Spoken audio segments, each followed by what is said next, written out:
Okay, we're ready for the next chapter of the miraculous journey of Edward Tulane.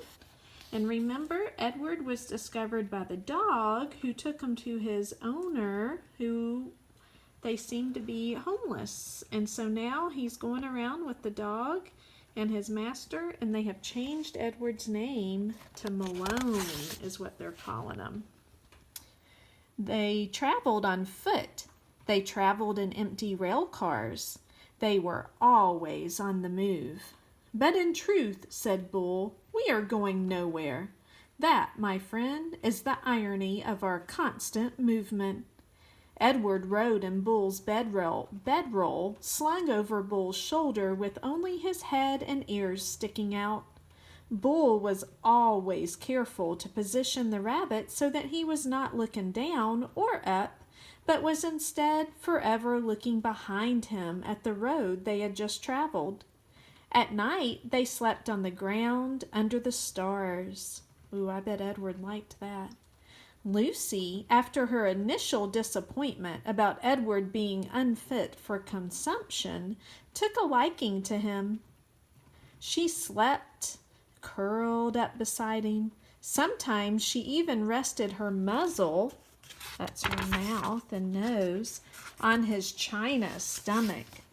And then the noises she made in her sleep, whimpering and growling and chuffing, resonated inside Edward's body. To his surprise, he began to feel a deep tenderness for the dog. During the night, while Bull and Lucy slept, Edward, with his ever-open eyes, stared up at the constellations.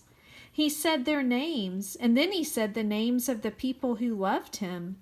He started with Abilene, and then went to Nellie and Lawrence, and from there to Bull and Lucy. And then he ended again with Abilene. Abilene, Nellie, Lawrence, Bull, Lucy, Abilene.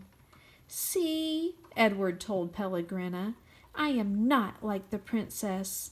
I know about love. There were times, too, when Bull and Lucy gathered around a campfire with other tramps. A tramp was kind of like a homeless person. Bull was a good storyteller and an even better singer. Sing for us, Bull, the men shouted. So there's Edward, or Malone as they call him, and Bull sitting around the campfire at night. Bull sat with Lucy, leaning against his leg, and Edward balanced on his right knee, and he sang from somewhere deep inside himself.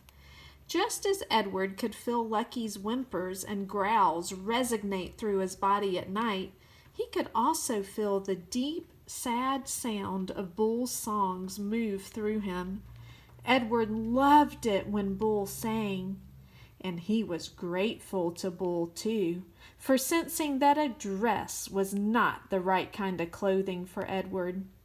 Malone, said Bull one night, it's not my desire to offend you or to comment negatively on your choice of garb, but I'm forced to tell you that you stick out like a sore thumb in that princess dress.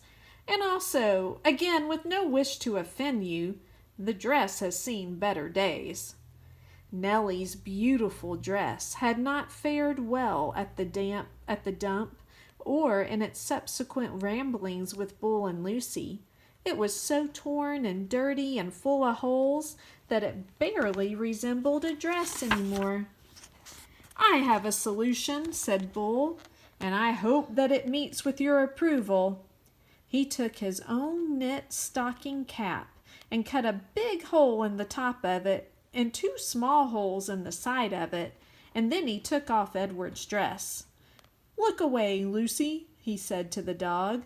Let's not embarrass Malone by staring at his nakedness.